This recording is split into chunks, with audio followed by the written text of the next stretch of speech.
कबौन लइका दिन ये कबौन लइका दिन जय बलमुआ टिकुली कबौन लइका दिन। आओ सीमा बैठल जा।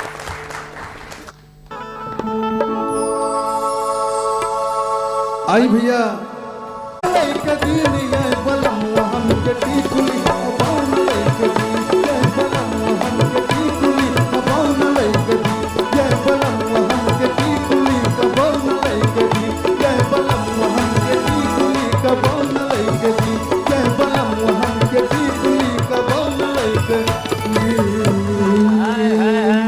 का बात बा ई बलमुआ हमके टिकुली कबो ना लेके दिन। का दर्शक लोग मजा हल्ला करवा तब ना मजा आया, जोरदार ताली।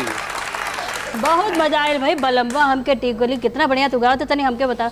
बलमुआ हमके टिकुली अरे ये बलमुआ हमके भाई बलमुआ हमके टिकुली कितना बढ़िया तू गाओ तो तनी हमके बता।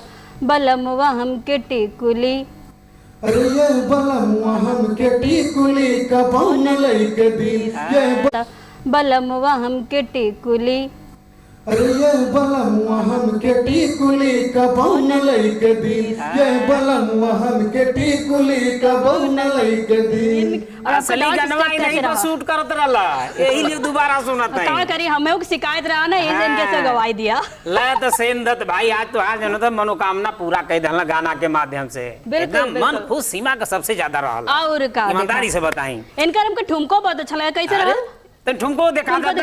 ओए कि ये बलमुआ हमके टिकुली कबौन लइका दिन जय बलमुआ कि ये बलमुआ हमके टिकुली कबौन लइका दिन जय बलमुआ हमके टिकुली कबौन लइका दिन कबौन लइका दिन कबौन लइका दिन ये कबौन लइका दिन जय बलमुआ हमके टिकुली कबौन जय बलमुआ हमके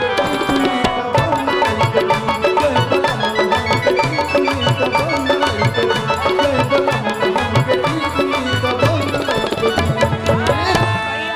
मजा आएगा एकदम। हमारे दर्शक जो न भैया लोग एकदम खुश हो गई। मजा आयल कि नहीं?